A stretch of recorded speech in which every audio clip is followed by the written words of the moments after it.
Youth for Seva, an organization which promotes volunteering, has a grand vision of creating self-reliant communities powered by selfless individuals.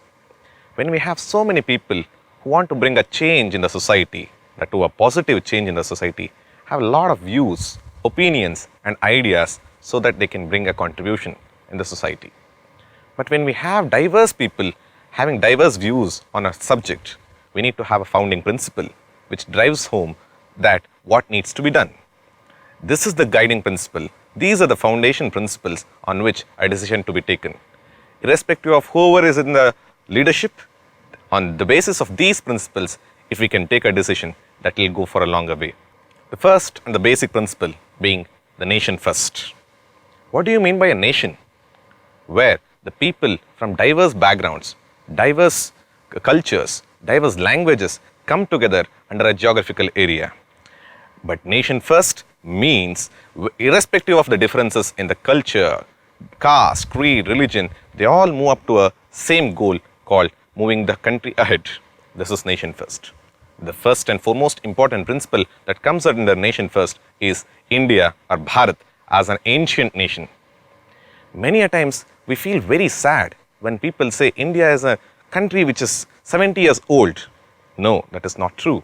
Because the oldest of the Puranas, Vishnu Purana says, Uttaram yat samudrasya himadreschaiva dakshinam varshantad bharatan nama bharatiyatra santati, which says to the south of the Himalayas and to the north of the Hindu Mahasagara, there lies a geographical area called Bharat. And the people inside are called Bharatiyas. We all listen to music, but do you know the first instrument to play music? That was gramophone. And the person who invented was Thomas Alva Edison. When he invented this HMV, his master's voice or gramophone, he wanted the greatest philosopher of those times to come and inaugurate it. And he searched and he found Max Muller as the right person to be inaugurating. And he invited him, and it was a big program where thousands of people were gathered, and Max Muller said something and it was recorded in the HMV and it was played in front of the audience. And audience were awestruck because a person is standing and a voice is coming out of an instrument. Everyone were amazed. Wow, such a great instrument. And everyone gave a huge applause. After the applause, Max Muller comes near the stage and asks, you all applauded for the great instrument? Yes, I too appreciate. But do you know what I spoke? No one could understand because it was neither in English, nor German, nor Greek, nor Latin. It was in the mother of all languages, that is Sanskrit. And he recited the first shloka of Rigveda, Agni Mile Purohitam. And again, there was a pause in the whole audience. The audience were thinking, there were so many languages in the whole world. There are so many scriptures in the whole world. Why Max Muller chose the Samskrita? Why he chose this Rigveda? Max Muller went on to say that when people in other countries were jumping from tree to tree like monkeys, even not knowing what to wear and how to wear, here was a country called India where people were so civilized, they not just thought about darkness, they thought about light. They not just thought about untruth, they thought about truth. They didn't think about life, they thought life beyond death. That's why we say, Asatoma Sadgamaya, Tamasoma Jyotirgamaya, Mrityoma Amritangamaya. This is the way we have lived. And the people stood up in silence in respect to the Indian nation. This is the way that we have lived. And India is a country which is sustained even after thousands of years. And how we look at our motherland, how we look at our country. If you ask any person in the current generation, what comes to your mind when I say India or Bharat? Few of them will say culture, few of them may say tradition, spirituality, few other may say bad roads, no good buildings, no right infrastructure. Yes, accepting all these facts, let me ask you a question. Consider your mother and another lady. Your mother may not be a good-looking lady. The other person may be good-looking. But whom do you love the most from the bottom of the heart? Yes, it's your mother. Not because of the external appearance, but because of the inner beauty and inner love. In that sense, if we understand our country, Bharat, Bha for Bhava, Ra for Raga, Ta for Tala, Bhava, Raga, Tala, such a musical nation, we need to know. And when the same question was asked to our ex-Prime Minister Vajpayee, what do you feel about Bharat? He says in his own poetic way, he says, इस देश भारत भूमि का टुकड़ा नहीं है, ये जीता जाता राष्ट्र पुरुष. ये वंदन के भूमि है, ये अभिनंदन के भूमि है, ये अर्पण के भूमि है, ये तर्पण के भूमि है। इस बिंदु बिंदु में गंगा है, कंकर कंकर में शंकर है। जिएंगे तो इस देश के लिए, मरेंगे तो इस देश के लिए। मरने के बाद भी, even after death, if you listen to the voices of the ashes that we put it in the Ganga, you can only hear one sound, that is Bharat Mata Ki Jai. If we can have this spirit of looking at our country as our motherland, then you will understand what our country is and what Youth First Seva stands for, Nation First principle. And when we go and work with volunteers and communities and schools or any other places, we instill a sense of patriotism among volunteers and communities.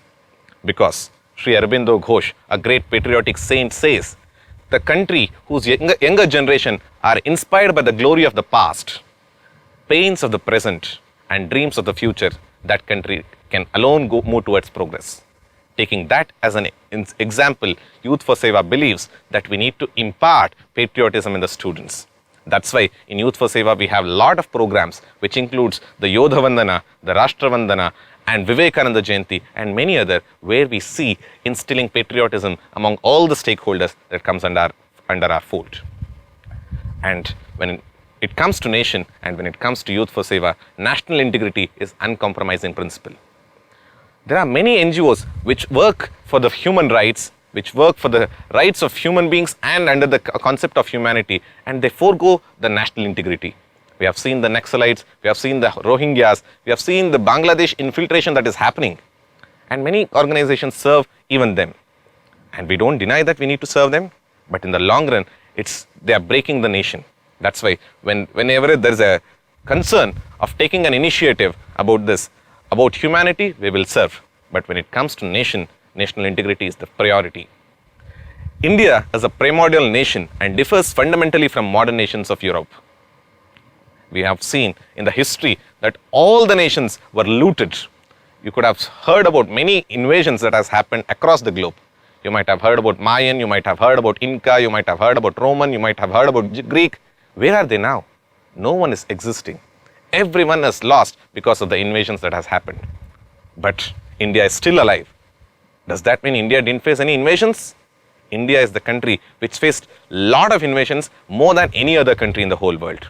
Starting from the Greeks to the Yahudias to the Parsis to the Mughals to the French, Dutch, British, who not? Everyone looted us, but still we are existing. What is that thing that makes us still alive? That is our culture. That is our spirituality. That is the concept of dharma that still makes us alive. Swami Vivekananda says beautifully, as every human being has a atma, each country has an atma for itself, a DNA of a country. And development must be contextual and align with the DNA of the country. One country may strive towards political power and the other country may strive towards economical power. But for India, it is the spiritual power and the dharmic power. Whenever dharma is touched, our country has shaken. So, whenever we are doing any developmental activities, let us keep that spiritual power, the dharma, as the foundation. Identity at the national level is no way conflict with the universal identity and humanitarian outlook, spiral model of expanding identities.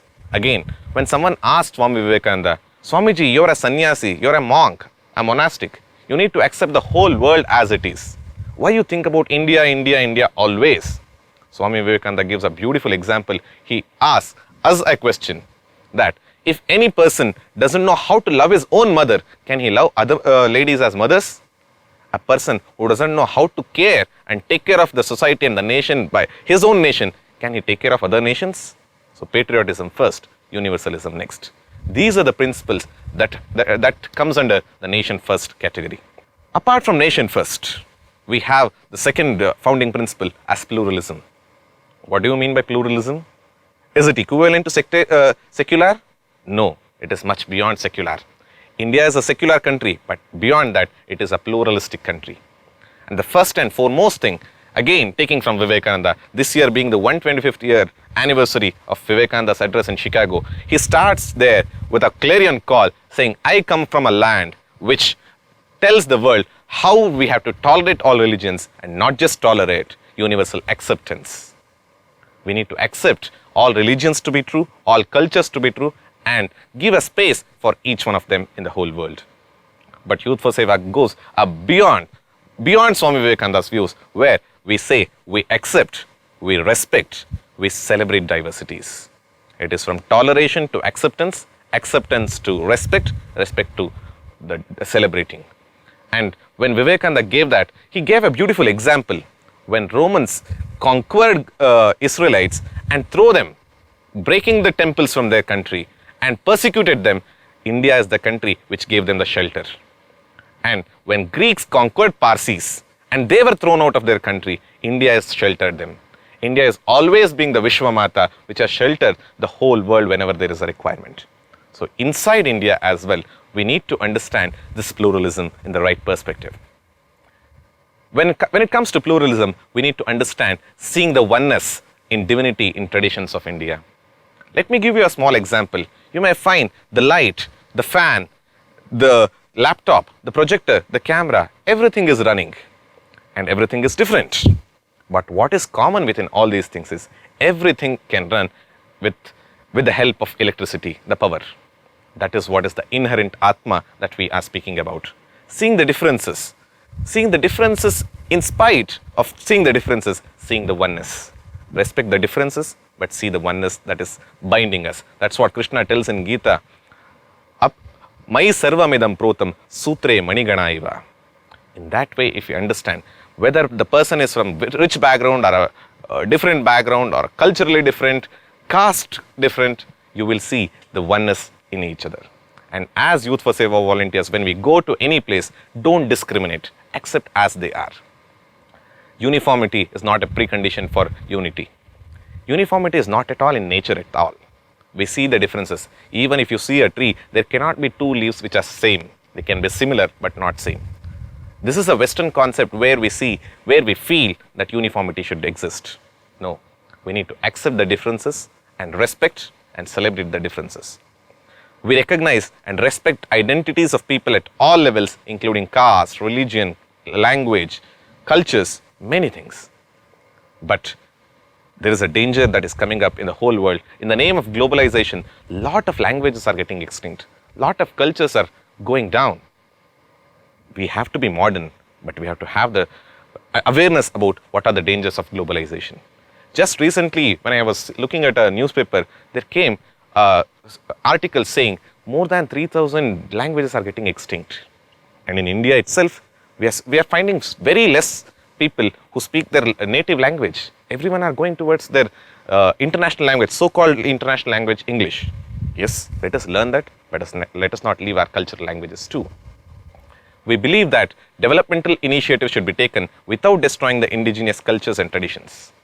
That is what Youth for Seva believes. Whenever you go and do some activity in any place, whether it could be in school or NGO or any tribal place, let us have that spirit of sustaining the culture, what is there since thousands of years, and give whatever best we can do. Pluralism means accepting individuals and communities as they are. This is the most important thing. Whenever any person goes to any community to serve, the first thing that comes to his mind or her mind is, what is wrong here? But when you have this pluralistic attribute in you, aspect in you, you will see what good is there in first. When you see what is the good thing that is there, you will understand what need not be changed. Then you will see what needs to be changed. That is the way, that is the outlook a volunteer should have, that too, especially in Youth for Seva. Whenever you go, you sustain that culture, you sustain whatever is good in them, you learn whatever good is there, and try to change whatever needs to be changed. For YFS volunteers, pluralism also means being at ease with any individual and feeling at home in any place. Wherever you go, you will not find they are a different sector, they are a different culture, you will feel they are my family. That's what the country said, Vasudhaiva Kutumbakam. Wherever you go, you feel at ease, you are at home. That's why there is a great prayer which says, "Oh God, grant me the courage about what I can change in this world. Grant me the serenity to accept what can't be changed. Beyond these two, grant me the wisdom to know the difference between the both." So let us have that courage to change whatever needs to be changed so that the society becomes a better place to live. Let us have the serenity to accept what need not be changed, and let us have that wisdom to have the distinguishing factor within this cannot be changed and can be changed. Apart from nation first and pluralism, the most important thing and the last founding principle is harmony. What is harmony? It is kaya, vacha, manasa, being with one, being within your own self, harmony within self, harmony within society, and harmony with nature. We believe harmony in existence. Everything needs to be there. You might have seen an orchestra where a person will be singing, the other person will be playing tabla, the other person playing violin. Everyone are doing their duty, but there is something common which is going like a thread and which is maintaining the orchestra, that is the Shruti. In that sense, we need to have harmony of existence. We need to live and let live. That is the way that India lived since thousands of years. When we say harmony, the first aspect is harmony within self. Harmony within self, why is it needed for a YFS volunteer? That is the question that comes to our mind. But as volunteers, we go to many schools or seva kendras or orphanages or slums or any other place and we speak something. And we come out and be what we are. And if we don't preach what we are practicing already, the beneficiary, if he or she finds you doing something else, the people will not give respect. And as you are representing YFS, Youth for Seva, and Youth for Seva's name also gets damaged. Let me take an example. Probably I don't say smoking is wrong or bad. It is up to you to choose it. But you have taken a session for the school students about not to smoke, and you have come out and you are smoking and the students are looking at you. What will the students get out of it? This sir or the YFS volunteer comes and preaches something and goes and does something else. So harmony within self is very important when you are a volunteer. Let me tell you a small example of a lottery ticket owner who was there in Cochin, Kerala. He was Peter, by the name Peter. Peter was a lottery ticket owner who was vendor, who was selling lottery tickets to people around. Every day there was a person called Murugan who used to come to him and collect 5 lottery tickets and go. One day, because of the work he had, he could not come here. So he rang up Peter and said, "Today I am not able to come. Will you please keep 5 tickets for me?" Peter said yes, and he kept 5 tickets. After a week, the announcement came about the results. The announcement was done in the newspaper where Peter saw a number of a lottery ticket where he had seen it vaguely. He searched in his pocket, then he found out of the 5 tickets that he reserved for Murugan, there was one ticket which was exactly the same number as it was announced. And the prize was 40 lakhs along with an Innova car. He was excited. He was very happy. And what he would have done, we may think he would keep to himself because Murugan doesn't know the number that he has chosen. Murugan doesn't even know that his lottery ticket has got the prize. He doesn't even know that.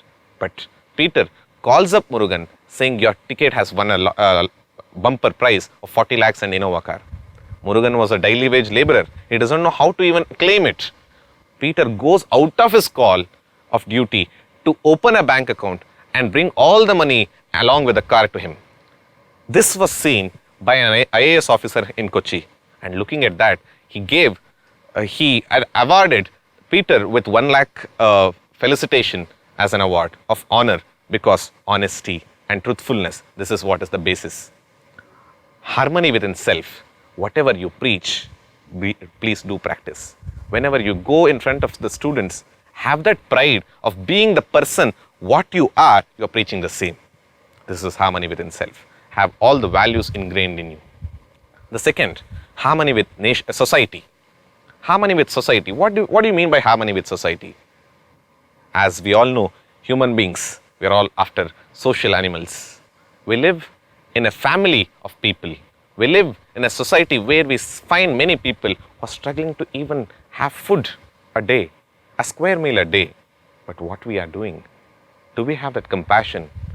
Do we have that feeling for others? That shows your harmony with society. When I say harmony with society, I recall an incident of Dr. APJ Abdul Kalam. Dr. APJ Abdul Kalam, when he was working in Hyderabad in DRDO, ISRO laboratories, he is an exemplar for this harmony with society, a person with social values. When he was working in the ISRO laboratories in Hyderabad, when a friend of his, Dr. Satish, came to visit his lab, When he was going around the lab, he found a big, huge ball which was strung with a small string. And looking at that, he was amazed, and he went and asked Abdul Kalam, "Sir, what is this? Such a huge ball hung with a small string." Dr. Kalam said, "Go and lift it." He went and he tried, and it was so light that he could lift it easily. And he was amazed and asked, "Sir, what is this? It looks so huge, but it is so light." Dr. Kalam said, "This is called a metal called carbon-carbon or polycarbon, which we use for rocket launching." Dr. Prasad gets an idea saying, "Sir, will you please come tomorrow to my office?"